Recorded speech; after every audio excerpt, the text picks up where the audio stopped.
आज जो है हम चर्चा करेंगे क्लास 12 के फिजिक्स का चैप्टर सेकेंड में। हम जैसा कि हमने वैद्युत फ्लक्स और गॉस की प्रमेय चैप्टर सेकेंड में हमने बात की थी, अब यहाँ पर हम बात करेंगे कोई आवेशित गोली कोश है, ठीक है। आवेशित गोली कोश के 3 बिंदुओं पर हमें वैद्युत क्षेत्र की तीव्रता ज्ञात करनी है। जैसा कि ये लास्ट है इस चैप्टर का। इसके बाद हम बात करेंगे वैद्युत विभव के बारे में। सारी बातें डिटेल से समझना, पार्ट बाय पार्ट मिल जाएंगे। इसका पीडीएफ जो है, सारी चीजें प्लेलिस्ट मिल जाएगी, प्लेलिस्ट में सारी चीजें नोट डाउन कर सकते हो। तो हम यहाँ बात करते हैं एक समान रूप से आवेशित गोली कोश के 3 बिंदुओं पर ध्यान देना, वैद्युत क्षेत्र की तीव्रता ज्ञात करनी है। कहाँ कहाँ पर? तो गोली कोश के बाहर, नंबर 1 गोली कोश के बाहर, अर्थात यहां पर बिंदु P पर वैद्युत क्षेत्र की तीव्रता।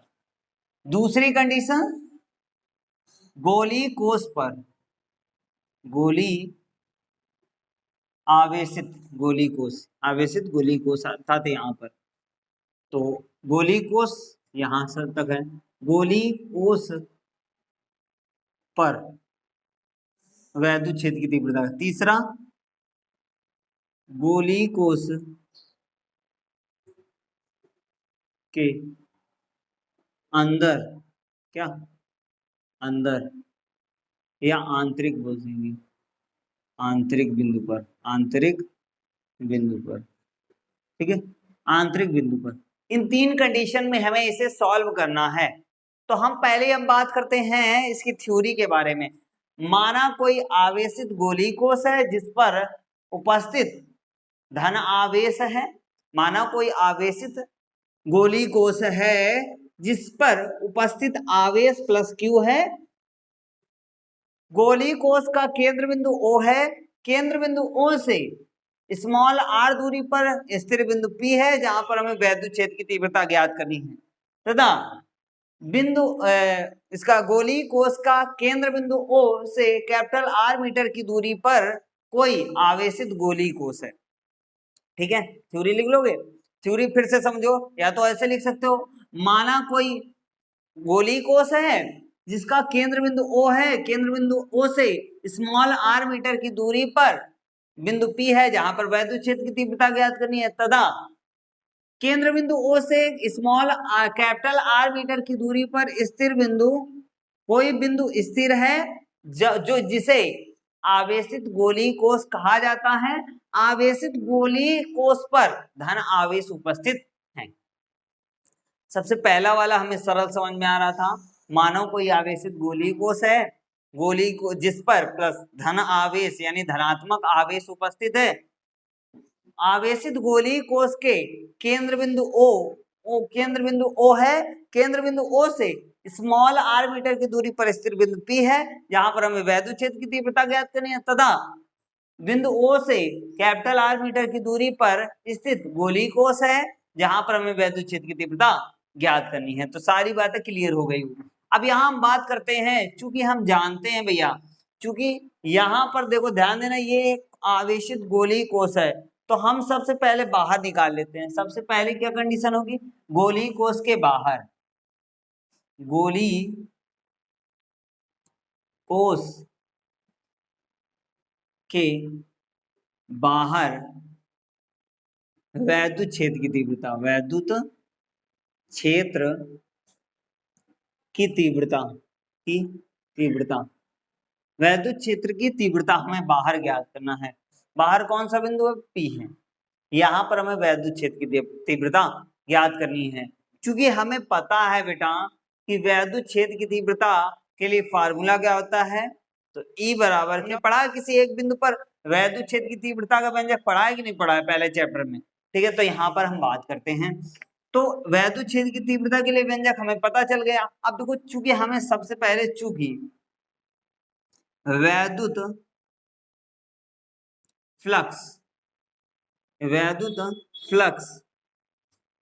Flux phi E is equal to क्या होता है? इंटीग्रेशन E dA, और यहाँ पर कॉस थीटा। ध्यान देना भैया, यहाँ पर डी ए और ई एक ही दिशा में है, अर्थात यहाँ पर जो कोण बनेगा वो कितने डिग्री का, 0 डिग्री का बनेगा। अर्थात phi E is equal to क्या हो जाएगा, यहाँ पर हो जाएगा ई को बाहर निकाल देते हैं, डी ए को वहीं रहने देते हैं, और कॉस 0 अंश, चूंकि हमें पता है कि कॉस 0 अंश का मान 1 होता है, तो यहाँ पर क्या हो जाएगा, ई इज इक्वल टू ई, और यहाँ पर डी ए बचेगा, कितना डी ए। अब डी ए देखना, गोले का पृष्ठीय क्षेत्रफल, गोले का पृष्ठीय क्षेत्रफल के लिए फार्मूला होता है, क्या होता है भैया, गोले का पृष्ठीय क्षेत्रफल। इस गोले का पृष्ठीय क्षेत्रफल क्या होता है, तो D a integration D A बराबर 4 पाई आर स्क्वायर, चूंकि यहाँ पर जो है किसका दिया हुआ है, स्मॉल आर स्क्वायर, यहाँ पर रख देते हैं, तो phi E is equal to क्या हो जाएगा ई, और यहाँ पर क्या हो जाएगा 4 pi are square, 4 pi are square.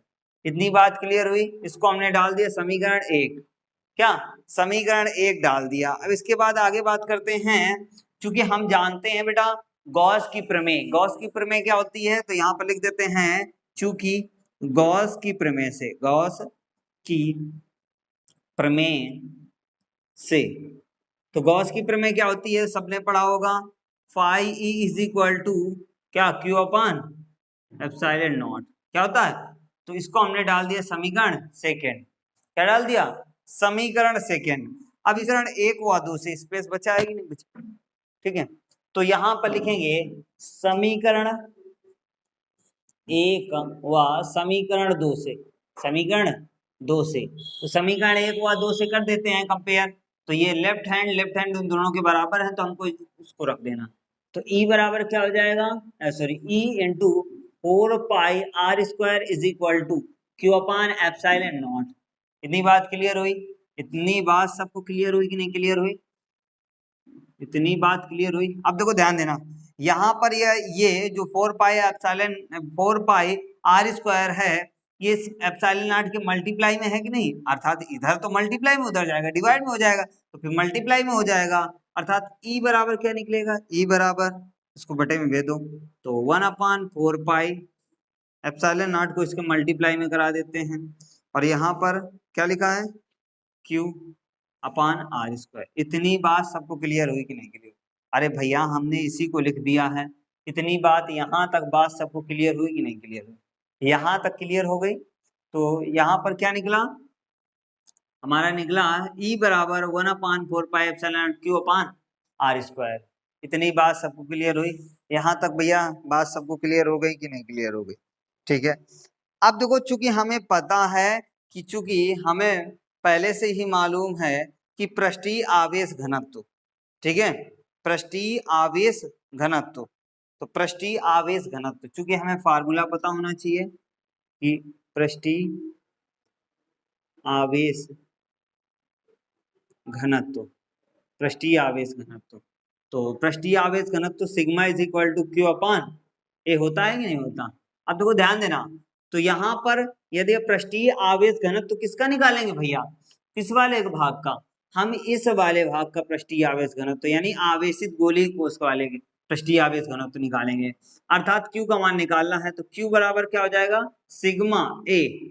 अब चूंकि पृष्ठ इस पृष्ठ का क्षेत्रफल क्या होगा, तो पृष्ठ का क्षेत्रफल हमें पता है कि A का मान कितना होगा 4 पाई। अब देखो यहाँ पर इसका रेडियस कितना है, कैपिटल आर स्क्वायर, ठीक है, तो यहाँ पर Q के स्थान पर अर्थात Q बराबर सिग्मा ए की वैल्यू क्या है 4 पाई कैपिटल आर स्क्वायर, तो यहाँ पर Q के स्थान पर रख दे तो कोई दिक्कत, तो E बराबर रखो भैया, E बराबर 1/4 pi epsilon naught sigma 2 pi are square upon r square. ध्यान देना बेटा, 4 पाई से 4 पाई कैंसिल हो जाएगा, तो यहाँ पर E इज इक्वल टू क्या आ जाएगा, sigma capital R square upon small r square.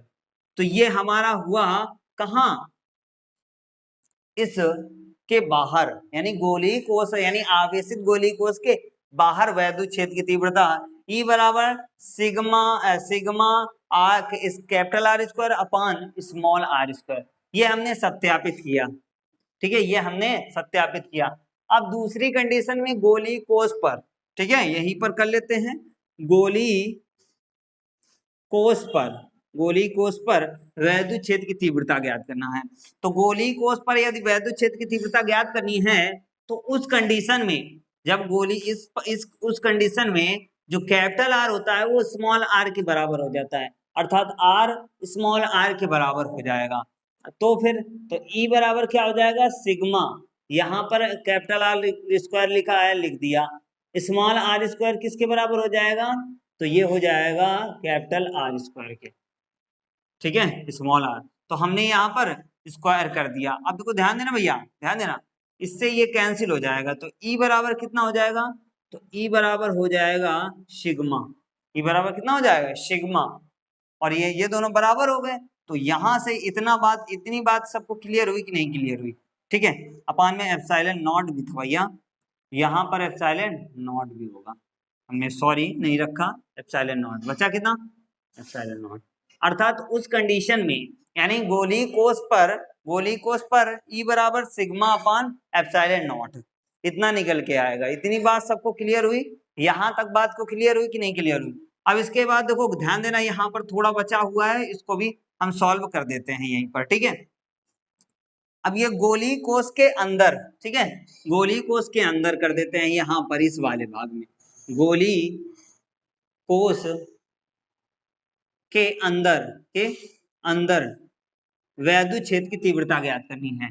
तो गोली कोस के अंदर जो होगा वैद्युत क्षेत्र की तीव्रता यदि ज्ञात करनी है तो गोली कोस के अंदर, ध्यान देना, phi E is equal to q, यानी आवेश, कोई आवेश नहीं होगा, अर्थात आवेश जीरो होगा, एप्सिलॉन नॉट। तो यहाँ पर ध्यान देना भैया भैया भैया भैया भैया, यहाँ ध्यान देना, तो क्या हो जाएगा, ई डी ए, ठीक है। अब देखो ध्यान देना, यहाँ पर उपस्थित आवेश चूंकि Q अपान एप्सिलॉन नॉट, इसके स्थान पर रखा बराबर E और इंटीग्रेशन डी ए, ध्यान देना, आवेश जीरो, एप्सिलॉन नॉट, और इसका हमने यहाँ मल्टीप्लाई कराया तो जीरो हो जाएगा, तो E बराबर, यानी E बराबर जीरो आ जाएगा। अर्थात इस कंडीशन में, यानी गोली को चूंकि इस पर कोई आवेश उपस्थित नहीं है, जिस कारण से वैद्युत क्षेत्र की तीव्रता जीरो होगी। तो आई होप यहाँ तक समझ में आया होगा। यदि समझ में आया तो दोस्तों के साथ में शेयर कीजिए, चैनल पर नए हो तो चैनल को सब्सक्राइब कीजिए। तब तक के लिए जय हिंद, जय भारत, वंदे मातरम।